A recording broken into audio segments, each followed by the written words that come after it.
Alright, welcome to my first video. Bought a new laptop, and it's an HP Pavilion DV7T, so of course I got the Media Center remote with it. This is the first video I'm uploading to over 1 million subscribers on YouTube. Kind of a ridiculous number, and when you think of tech on YouTube, the first name that probably pops up is Marques Brownlee, or better known as MKBHD. So this is the studio, as you can see. I'm really glad I found it. Everything about this car is fast. Now by the numbers, you would expect that. It's a video series to showcase the most impressive, bleeding edge, super high end, or just straight up awesome tech that makes its way to the studio that doesn't necessarily. I first discovered him in high school when he was still filming in the legendary college dorm room. And as the years went by, he's gotten pretty big. Computing tasks that we used to think, well, I'm only gonna do that sitting down at a desk with a full computer, and now people are like, what the heck, I'm doing it on, you have your notes here on a phone, right? Right. I think Android Go. You know, I have two, actually, one consumer one and one developer one. Is that cheating? That's It's kind of cheating. I'll do what I want. Okay. Yeah. Do you guys see yourself just keeping a tight ship and picking your choices here and there? It's a tough strategic call between focus and wanting to do a bunch of different models. So how did he get to this point where he's getting 1 million views a day and is one of the most influential voices in the space? Welcome to the Dream Phone 2019. So this is something I thought a lot about. There is no perfect phone, there never has been, and even with tech getting better and better and amazing phones out now, it kind of feels like there never will be. Coming out and you just nail it. You're my go-to guy, man. Well, thank you. That's quite an intro. I appreciate that. That's what we're here to find out in today's analysis of Marques Brownlee. How did he get here and how you can do the same. So sit back, relax, and let's get into it.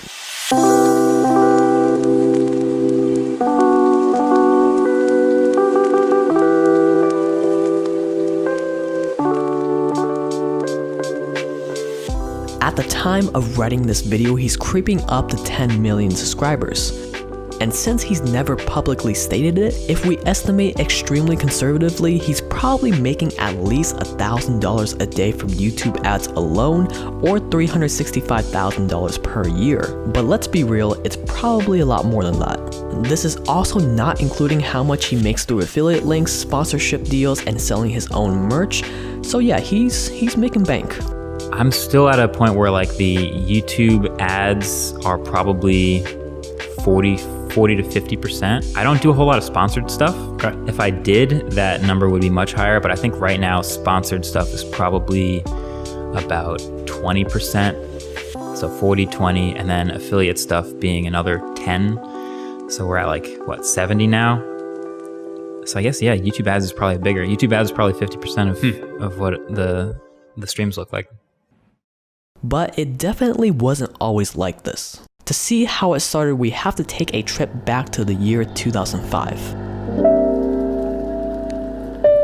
Hurricane Katrina was in full swing, the Xbox 360 was just released. That future starts right here, right now. Pop music was actually kinda decent, the best TV show ever premiered its first season, and this little known site called YouTube was created. I'm a full-time YouTuber who employs 24 people, and even I had no idea back then that the site would explode into a platform that would allow people to make a full-time living by uploading videos that other people watch for free. Fast forward to 2009 and YouTube was dominated by cat videos, Smosh, Fred, and the like. And in New Jersey, a little 13-year-old by the name of Marques just got a brand new HP laptop, probably from Christmas, and decided to record a review of the little media remote that came with it. Little did he know that this very video would lead him to running one of the most respected YouTube channels on the platform.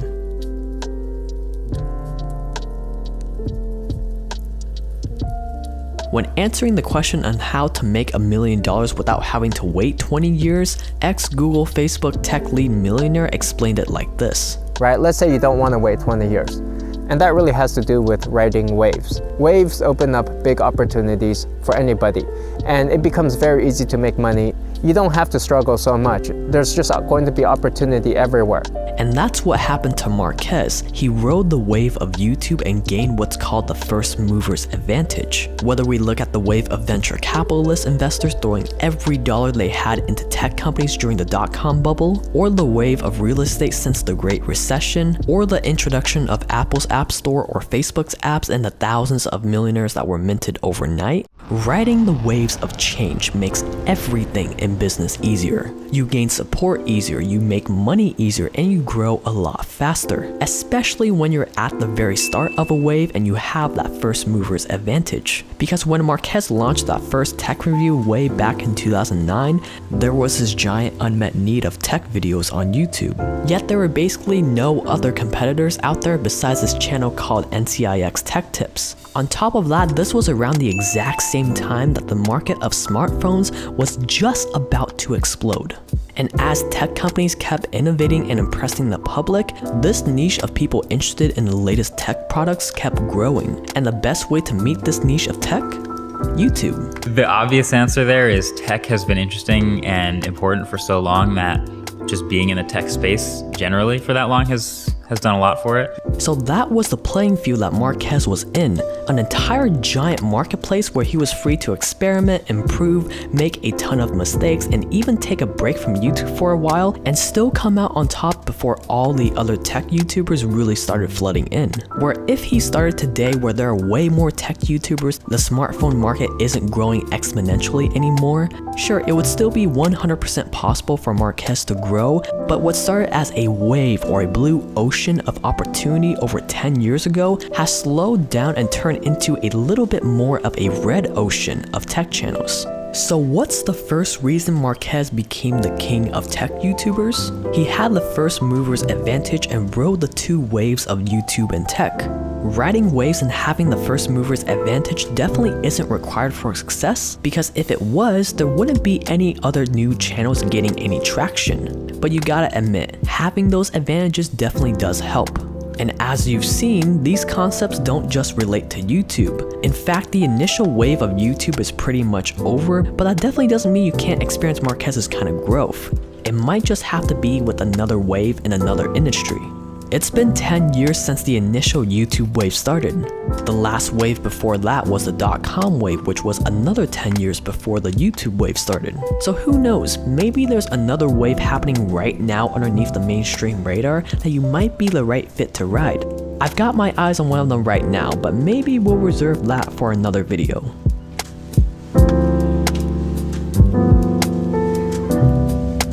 When I started going into some research for this video, I was wondering the same question you're probably wondering right now. Was there a point where everything just started taking off for Marques, when everything just seemed to click and skyrocket? And if there was, what was it? Let's let Marques answer that for us. No, I get asked that a lot about, like, you know, can I point to a certain video or date or month or something, like what happened to go from like nothing to where it is now? But yeah. From to this day, I look back and it's mainly just like you can look at charts even. It's just a sort of an upward slope from 0 videos to 1,000 videos. So if there wasn't that moment that just changed everything, what was it then? Riding a wave is great and all, but just because you're on the wave, just because you're one of the first movers, it doesn't guarantee your success. It's not as simple as just waking up one day, noticing the potential of YouTube in the tech space, starting a channel, and then boom, you're MKBHD. And when I was writing this video, I was kinda hoping for some elaborate genius answer. But no matter how much I was pulling my hair out to find one, sometimes the answer is just simple as, like, this dude is just really obsessed over tech. Because think about it, for a man that practically has everything a person could ever want, fame, fortune, an extremely lucrative business where he just spends all day playing with the latest tech, he has some of the best tech videos on YouTube and is basically just living the life. If you were in his shoes, it would be pretty tempting to just sit back and enjoy that sweet YouTube money. But even though he's made it, what is his only concern right now? Okay. I'm still on that quest of production, like, I know my videos can be better. Like there's still always a gap between like a great YouTube video and a movie. Of course. Like everyone can tell a YouTube video from a movie and everything, but like ideally that like seamless like production where I can tell the story I want, show what I want to show, and not have any barriers in the way as far as production, that would be ideal. That's probably my biggest challenge. The man has everything, and all he's concerned about, the only thing that keeps him up at night, is how he can make his videos more realistic. Overly realistic, but to the point where, like, if you look at this video on your screen, you'll feel the closest to actually holding it in real life. Like, that's the goal. So even though, yes, the wave of YouTube and tech and the fact that Marques started at the best possible moment, like ever, did greatly contribute to his odds of success, but it's not the whole picture, because there were probably a lot of other people that noticed this trend and started a tech channel around then as well, but as far as I know, you don't hear about any of them today, besides Linus Tech Tips. Because it takes more than just jumping on a wave to gain his level of notoriety. It takes what's called being naturally inclined towards that arena. Natural inclinations, being naturally inclined towards something, is a term coined by one of the greatest authors alive today named Robert Greene. And in his book Mastery, he explained that being naturally inclined towards something isn't necessarily the same as being passionate about something. It's more about things in life that you've always just naturally gravitated towards on a primitive level for as long as you can remember. Because think about it, what kind of 13-year-old makes a video about a computer remote back when no one knew about the potential of YouTube? Someone that's always been naturally inclined towards tech, who's always been intuitively geeking out over the latest tech gadget, who just naturally wants to make things as realistic as possible, not because it's a great business opportunity, but because it's just really cool to him. Yeah, I did all these tutorial videos, which are just screencasts. So it's just my screen and a mouse moving. And I was obsessed with getting the highest frame rate possible and the smoothest motion blur of my cursor on the screen. And like that, it's so stupid, but like I've always wanted that production to facilitate the story as best as possible. I want the quality to be like as realistic as it can be so that it's not a distraction.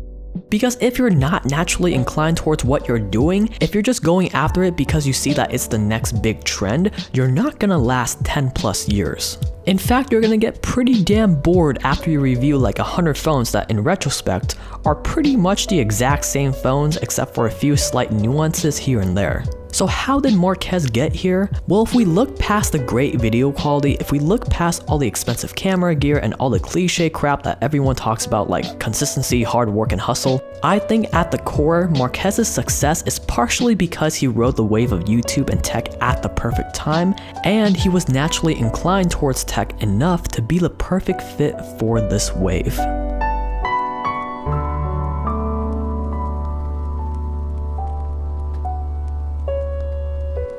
So thank you so much for being part of the Watch to the End Club, you guys. And if you are new here, I'm thinking about calling this new series that I'm doing like the Why I'm Winning series, and I'll link to a few other videos I made just like this one in the video description below or in like the card on the screen and stuff. And if you want to see more and you enjoy this style of video for the entrepreneur niche, please consider subscribing and turning on that notification bell so that YouTube notifies you whenever I release a new video.